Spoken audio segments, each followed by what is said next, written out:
Say when.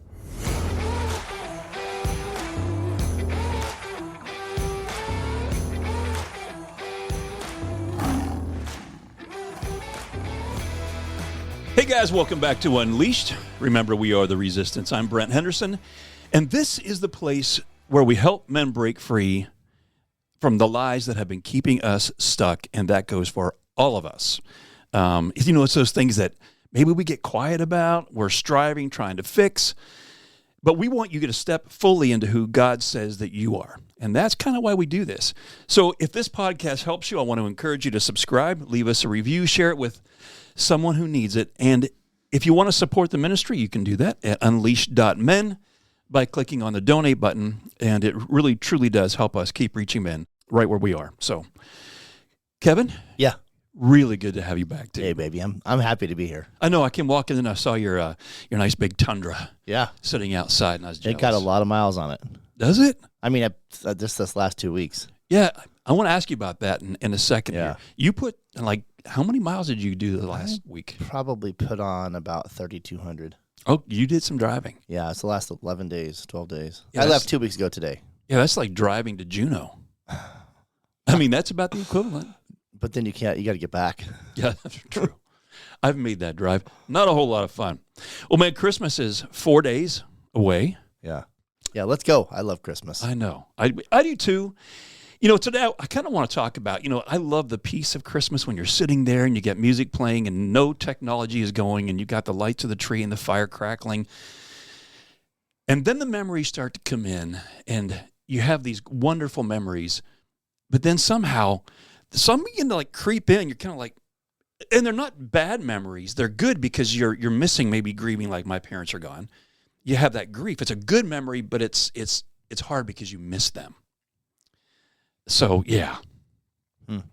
I know for some of us, Christmas is, maybe we're young enough, it's still like nothing but, hey, man, this is just joy and fun. And honestly, to me, part of it is it's hunting time of year. Oh, yeah. I mean, that's part of what I did on my last 3,200 miles is I hit some. Okay, so I'm curious. You were hunting. Yeah.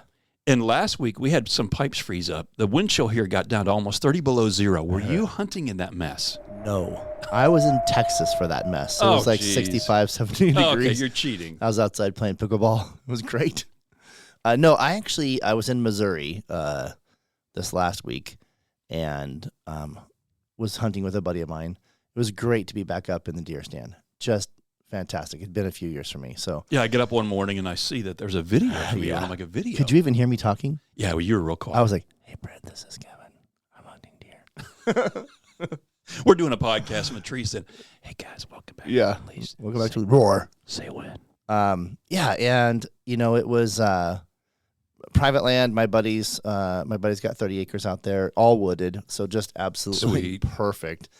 Freaking deer trails everywhere. They're not very big because they're kind of contained in the city. Yeah. We're inside city limits, so it's only archery, right? There's no muzzle loading or rifle allowed. No big food plots around.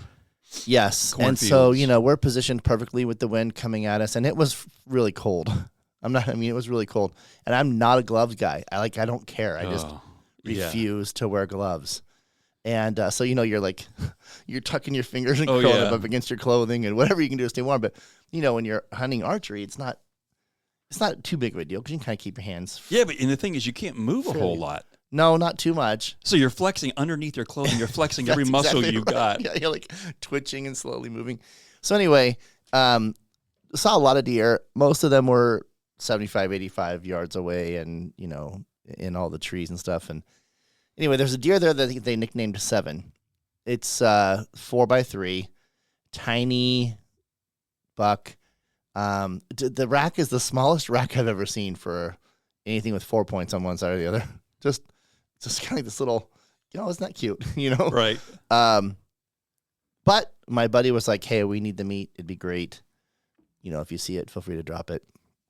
Okay, so it, of course, appears 90 degrees straight to my left, which you can kind of shoot, but the position I had in the tree stand was rough. And I had a 10-inch window between two trees, and that's what I had. Well, needless to say, Brent, I killed 2 trees. You killed the trees? I killed 2 trees. Oh, yeah. The first one nicked something on the way. There was brush everywhere. You had 2 shots? Yes. It was awesome. So it goes whack, when it hit the tree, right? And I was like, well, there goes the deer. And it jumped and it looked around and it was like, what the heck was that sound? And then it started sniffing. And it had been sniffing me the whole time and grunting and, stomping on the ground. But it didn't go. It went about 10 yards and it came back to the exact same spot. But this is all like directly away from the trees and then right back. And I'm like, are you kidding me? Okay, I waited 45 minutes. I shot the other tree. It never gave me it just never popped to the right or to the left of where it was.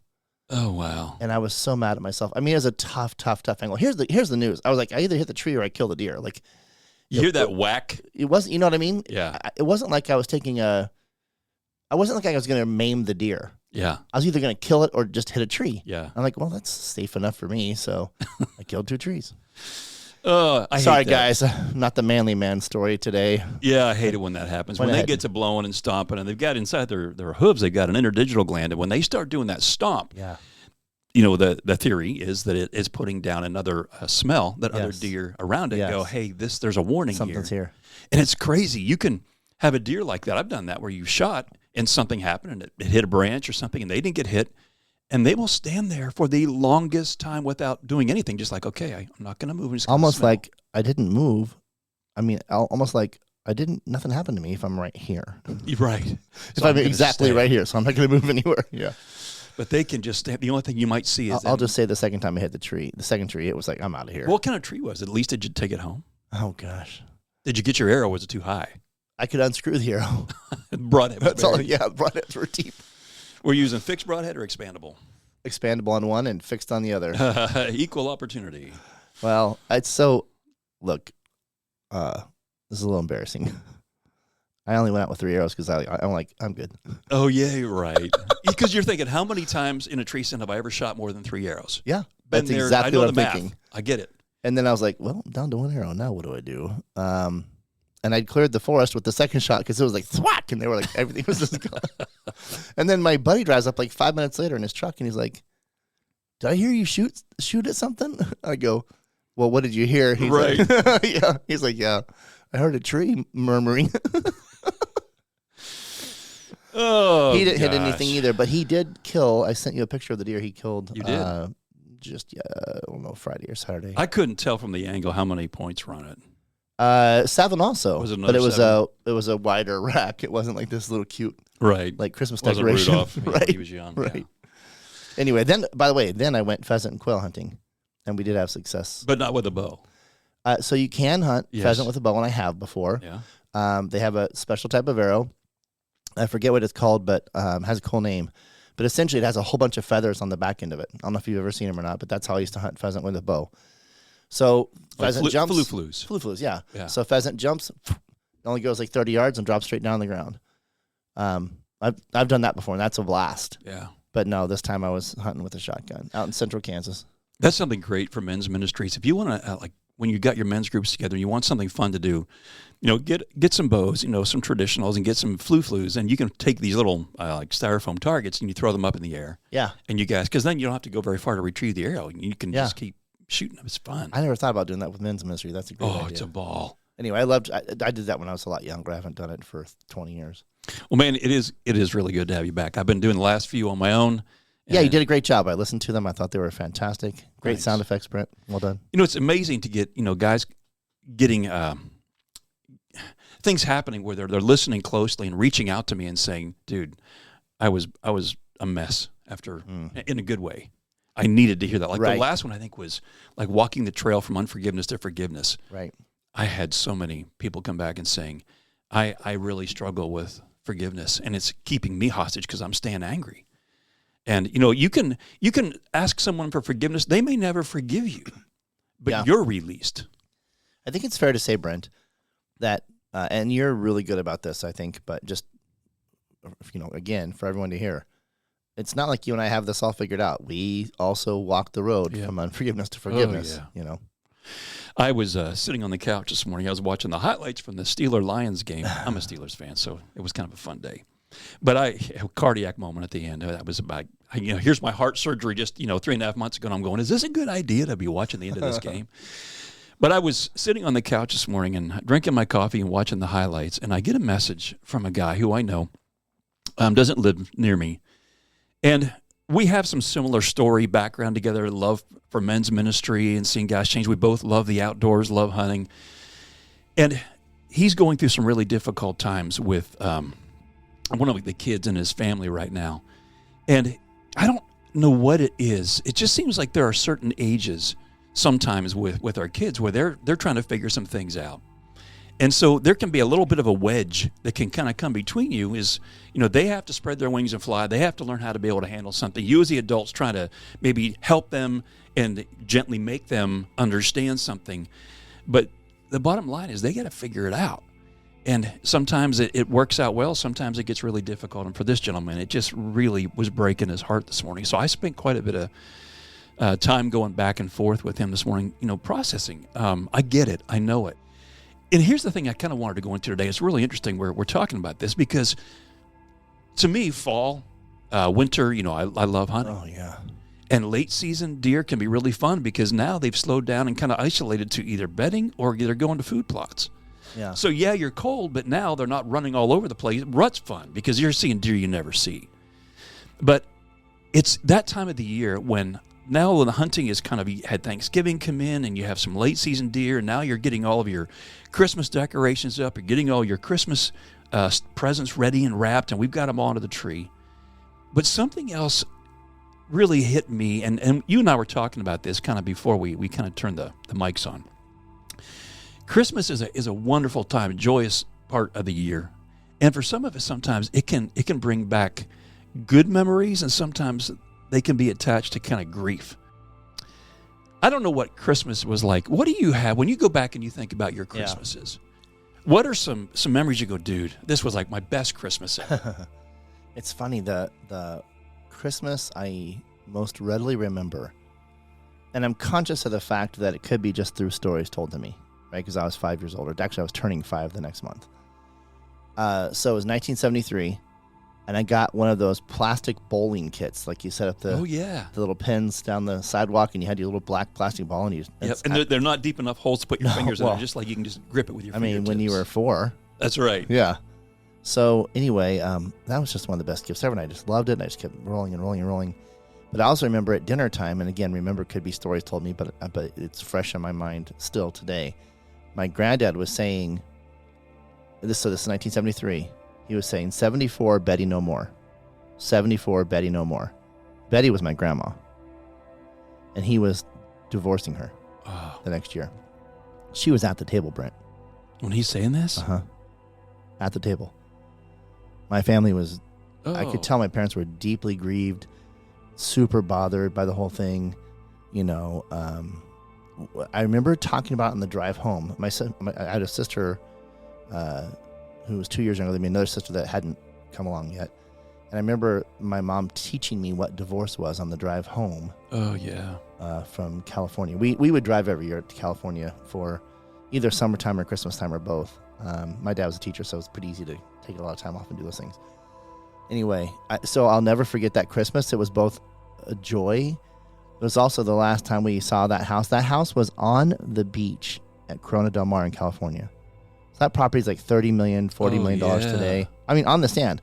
Like, we would sleep on the porch, sandy porch, listening to the waves, like taking naps. Wow. It was just amazing. And I barely remember, again, if I even do, being there. But I remember years and years and years of still going to that beach and seeing that house and being like, that was our house. That was our house. That was our house. So there was a lot of grief in that just because she ended up, alone for quite a while after that. And he had been, whatever, his story is a different story, but he came to know the Lord near the end of his life. So that's a major praise. And she knew the Lord. So, it turned out wonderful. But you never know what the Lord's plans are in some of those moments. But, so that's probably the interestingly enough, it's odd. I've had great Christmases. I've had wonderful times with family and, trips here and trips there. But that's the one that sticks in my mind. When I decided to kind of talk about this, I was like, man, we got the Christmas, this week. I think it's in 3 days. We got Christmas coming up here. This is Monday, in case my anniversary is tomorrow. Happy anniversary. This is a 3-day. This is a 3-day extravaganza for me. I love it. Anniversary is tomorrow, 33 years. Then Christmas Eve, and then Christmas Day. Yeah. Wow, congrats. Yeah, thank you, man. That's Excited. huge. Yeah, very excited. Well, I was like, man, I want to talk about something that's really good, but I don't necessarily want to like put a bow on it like you would a Christmas present. I want it to be, because Christmas, like the gentleman messaging me this morning, I just felt like God had him reach out to me because he knew that this was a direction. Yeah, Brent, what we were talking, like God and I talking yesterday about this podcast, saying, yeah, this is real. Guys are really struggling with that. I'm struggling with it. There's things in my life that are struggling with this. So I sat down and I was kind of going through some personal stories, and I just kind of put a few notes down. And I was kind of looking at layers of loss that we go through, because Christmas is wonderful. And I want to encourage you guys to listen close to this, because I want you to be able to be present, not just with giving your presents, but I want you to be present and not have to be struggling with, what were Christmases like back then? Why aren't they like that now? Because the message of Christmas is Jesus came to this world to save us. Mm-hmm. That has never changed. And he came to turn those ashes into beauty. So I sat down, and I just want to read a couple of the notes that I looked at, because it's easier for me sometimes when I want to get personal to kind of write down my thoughts, and then I don't forget them. But, for me, Christmas used to mean one thing. And every single year growing up, our entire family, we would gather together at my grandma's house. For my earliest memories until I was, I think, 21 years old, we'd pull into a driveway. We'd be opening gifts from all the relatives, the smell of the cookies baking. My cousins and I would sleep under the kitchen table because there weren't enough beds. That's where we had to kind of like put blankets down and lay, but we didn't care. It was like an adventure. It was my family. It was tradition. And then in 1981, my grandmother passed away. And that was the first Christmas where we didn't go to her house. Yeah, that's rough. It is. That first one is always tough. And if you've ever lived that moment, you know what I'm talking about, because everything just starts to feel off. The calendar, might say it's Christmas, but your heart, it knows something is missing. And then later, my dad's mother, we're talking only within a year, my dad's mother and stepfather passed away less than a week apart. And that was kind of the end of all the cousins getting together on that side of the family. There's no bouncing back and forth between relatives' homes. No more kind of seeing what everybody got for Christmas. No more disappearing into other rooms, like we would watch movies and play games together. Those traditions just kind of all stopped. Well, then I had kids of my own. And they never knew my grandparents, but they did get about 15 years of Christmases with parents on both sides of the family. Well, that is until a car accident right after the Christmas in 2013 changed everything. And my dad suffered brain damage. He could never walk again after that. He passed away in 2014, and my mom passed away a little over 4 months later. And Christmas at that point was never the same. And then if that wasn't enough, then I went through a divorce not long after, only a matter of, I don't know, maybe less than a year, I think it was after that, about a year. And if you've ever walked through divorce, first of all, that's not easy to talk about. I get it. And it's not just that the marriage ends. The traditions end, the rhythms of life end, the holiday your kids were used to, the shared memories. And then you carry guilt because your kids are affected too. I know you know what I'm talking about if you've ever been through the pain of this.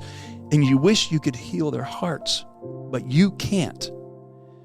You're unpacking old ornaments that you used to hang with, both the parents, both being in the house together.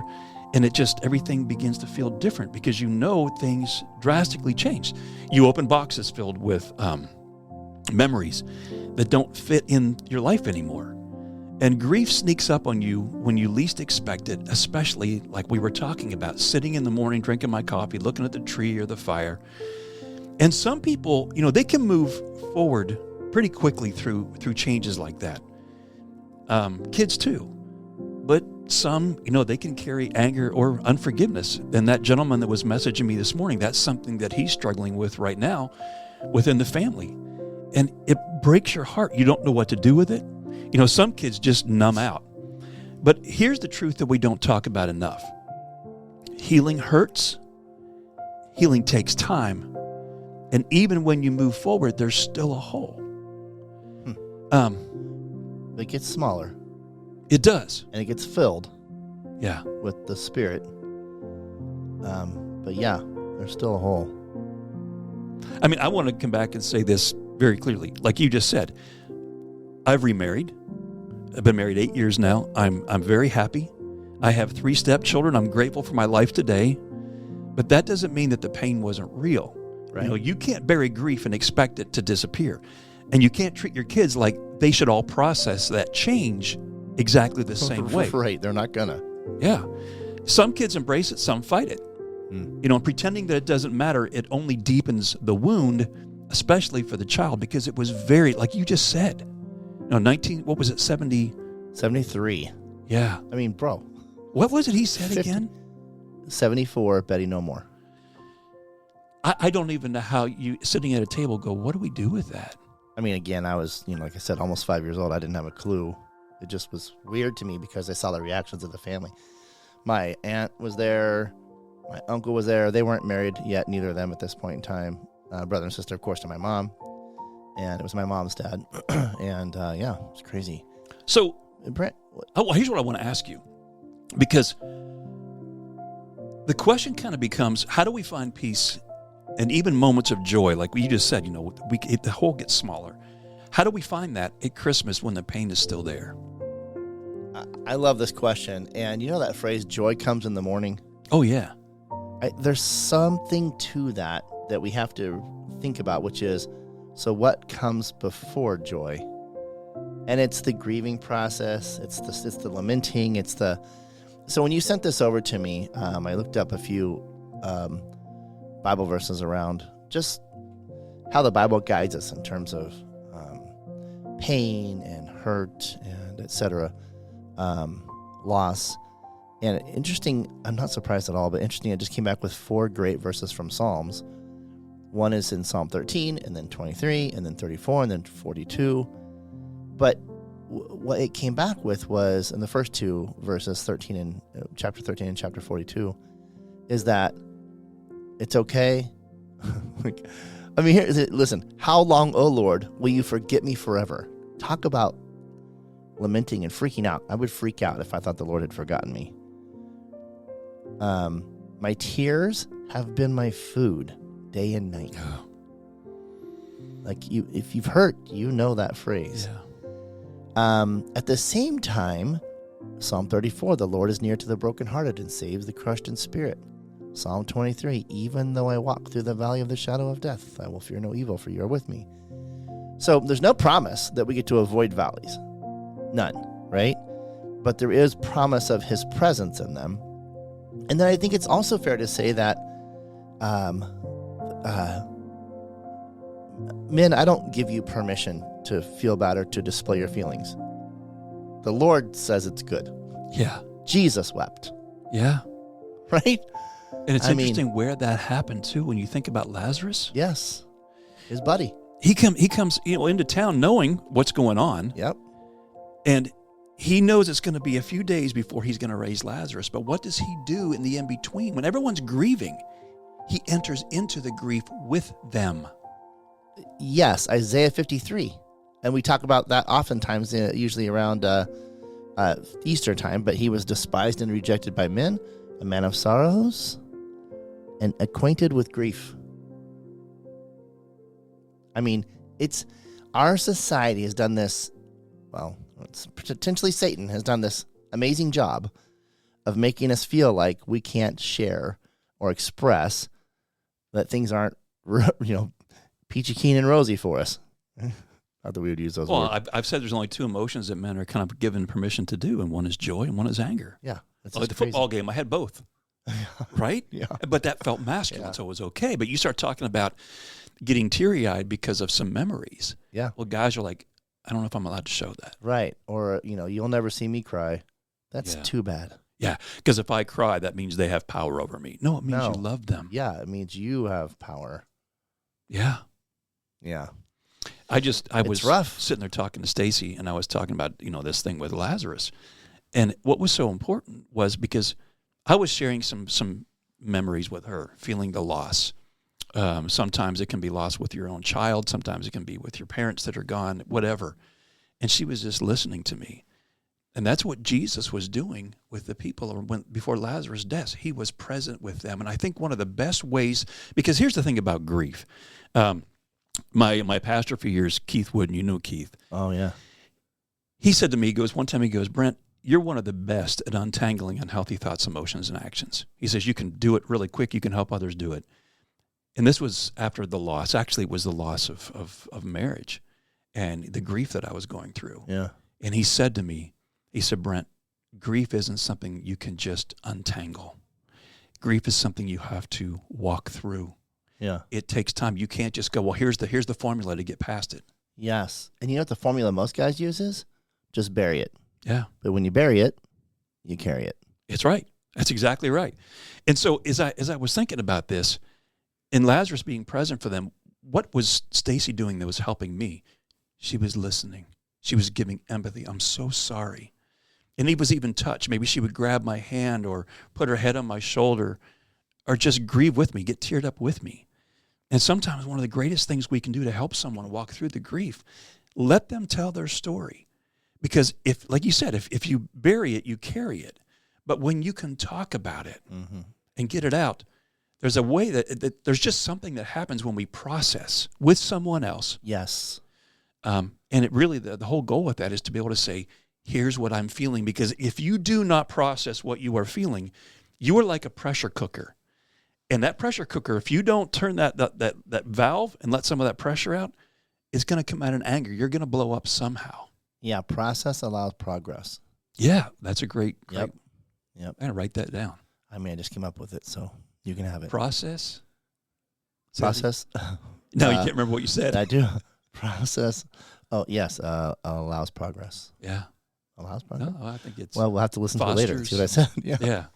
But yes, process. If you don't process, you can't progress through the pain, through the guilt, through the... And it's interesting. I think some of what you're saying is this idea that it's okay to both have hope and still be in pain. Yeah. Like I think they talk about, was it survivor's guilt sometimes? Yes. But that's a thing that's actually like that's okay. It's okay to still have hope even though you're still in pain. In fact, let's be honest. How you want to get through that pain if you don't have hope? You can't. It's just miserable. And there's two things I think are really important when I think about that. One is we have to trust God that whatever that wound is, maybe it's in someone else, they're holding anger, like the gentleman I was talking about this morning with one of his children. You have to trust that God is working in that child as well. And it's something that child has to go through to be able to come full circle, to come back, for them to be able to see revelation. For that to happen, you have to have those aha moments. And sometimes it's not pretty. It can be ugly. But they won't know something until they know it. So we have to kind of be able to step back sometimes and look at the situation and go, I want what God wants here. And it's not going to be easy. But I know I can look back in my own life and I can look at some things like that. I can remember being angry at my dad one time. This is really interesting. So this is back in Pennsylvania. I think I was 18 at the time. So 1973? Yeah, it was about 1936. And it was 30-degree wind chill out below zero outside. And I felt like my dad didn't care about me. Now, my dad loved me, but he wasn't a person that had a lot of words like, son, I love you, right? And I was so hurt and so mad about something. And it was around money. It was about a payment that I owed him, and it was my keyboard payment or something that I had. And he kept using it to try to get me to step up to do it. And I just didn't want to listen to him. And so I got mad because I felt like he didn't care. That's all he wanted to talk about. So I grabbed my shotgun. Now, this is not going where you think it's going. Hey, Dad. I'll be back. And so I didn't put a hat on, and I wanted him to see me without gloves and without a hat. And I went to the top of the mountain behind our house. Was he minus 30 wind chill with my shotgun. And I think I was wanting him to look at me and going, you're going to be so cold out there, it's dangerous. Or what are you going to do? You know, it was like, because I was young and stupid. I would have looked at my kid and said, you're dumb. Yeah, well, yeah. But what are you doing, boy? And I remember being up there and freezing and going, this is the dumbest thing I've ever done. Yes. And I got back. How long am I going to wait before I go back in? I know, right? Yes. Or where can I go to look like I'm outside, but I'm warm? Yeah, exactly. Neighbor's house. Yeah. So I come back in the house, and I'm freezing. And at first, I was like wanting to blame him, because I was so cold. It's like I was venting. And he kind of let me do it. And then he said, I want to talk to you. We went downstairs to the basement. And he could see I had so much anger towards him. Yeah. But whenever you have that kind of anger, underneath it, there's love. That's why you're so angry and why you're so hurt. Yeah, because yes, exactly. Yeah. And I said, Dad, I said, I don't know that I've ever really heard you say to me, I love you. And he started to cry. He wept. Jesus wept. And he said, Brent, he goes, I don't remember my dad ever telling me that.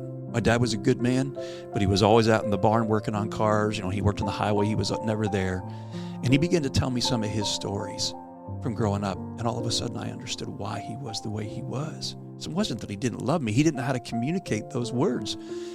From that conversation on, he never, ever got off the phone with me, even until before he passed, without saying the words, That's I awesome. love you. So those cold hands were worth it. Yeah, and it was he let me get to where I had to be to finally get it all out. Yeah. And then I could actually hear his story because he didn't want to be that kind of a dad to me.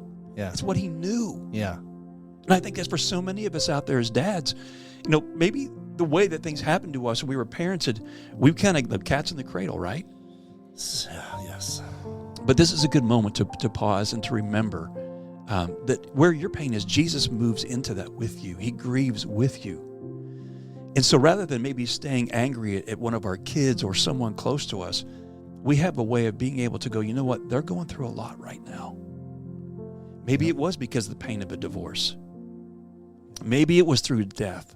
But it's very real. And I think this time at Christmas brings all that stuff to the surface. And I think one of the best things we can do is to enter into the presence of God. Let him meet us where we are. Be there for others who need to be able to process this too. And they just, like I just said, they just need to know that they are loved no matter what. Yep. Good stuff, Brent. Yeah. Boy, sometimes it's Merry therapeutic. Christmas, everybody. I know. Sometimes it's therapeutic to talk about this. It is therapeutic. That's the whole point. So, Find someone to talk to. what's your Christmas going to look like? Mine? It's the weirdest one ever. No kids at home. Nobody joining us for nada. Just my wife and I hanging out. And you know what? Darn it, it's probably going to be too warm for a fire in the house. It's going to be like in the 60s. 60s and rainy. Yeah. I don't mind the rain, but I would love to have had a reason to have a nice fire in the house. I'd love to see big snowflakes coming down. Yeah, that'd be awesome. But we did just have like 7 inches last week and then I know. 6 inches the week before. So We're the only house on our block that still has snow up on the curb. When they plowed the snow around the street, they pushed it piled up it in by our you. yard. Yeah. Oh, thanks, guys. I know. That's awesome. You Go got out and snow build a still. little snowman. Yeah, you can just break it up and throw it up in the air on Christmas Day. Watch it melt instantly. Oh, well, guys, remember that Jesus will meet you there. Mm-hmm. So, personal conclusion. Let's kind of come down to this. What do we do with the pain? So, if you've been listening to this, and you're hurting, you're confused, you're just worn down by everything you've been carrying, I want you to hear this. There isn't a formula. There isn't a timeline. There isn't a painless way through this. Grief isn't something you solve. It's something that you have to walk through. And, some of us stay busy. Some of us have buried it. Some of us have carried that anger and unforgiveness because it feels safer than feeling the loss. But these weights that you're carrying, they were never, ever, ever, ever meant to be carried alone. And at some point, the bravest thing a man can do is to stop trying to be strong enough and instead be humble enough. And here it is, the key word, to surrender. And I want you to hear this clearly. God is not asking us to surrender our memories. He's inviting us to surrender the pain to him. Jesus never asked us to pretend that it didn't hurt. He's asked us to bring it to him. So surrender doesn't mean that the pain disappears. It means that it no longer defines you. And God doesn't waste surrendered pain. Hear that. He makes beauty out of ashes. So if this Christmas feels heavy, it doesn't mean you're weak, like we talked about earlier. If joy feels distant, it doesn't mean that you're failing. And if all you can do right now is show up and even whisper a prayer, that's more than you think it is, because you don't have to carry this alone.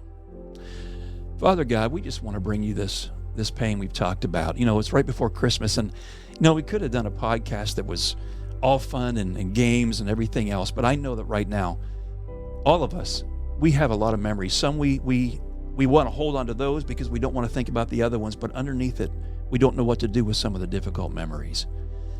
And the grief we've tried to carry on our own, we have to surrender that to you because the weight is too heavy. So God, teach us how to surrender what we can't carry and how to trust you to do what only you can do. And I pray, Father, that you will meet every hurting heart that's listening to this right now. And in your time, make beauty from ashes. Mm-hmm. In Jesus' mighty name, amen. Amen. Well, guys, if this episode spoke to you, I just want to invite you to share it with somebody, especially now, who needs it this time of the year. Because sometimes the greatest gift we can give is letting someone know that they are not alone. And guys, you can do this because remember that a man who knows who he is in Christ, that he's been created in the image of the living God, when he's no longer held captive by the opinions of others or cares whether he lives or dies, he is extremely dangerous for good, because he's been unleashed. Kevin, Merry Christmas, buddy. Thank you, brother. Same to you and your household. All right, we'll see you guys next time. Cheers.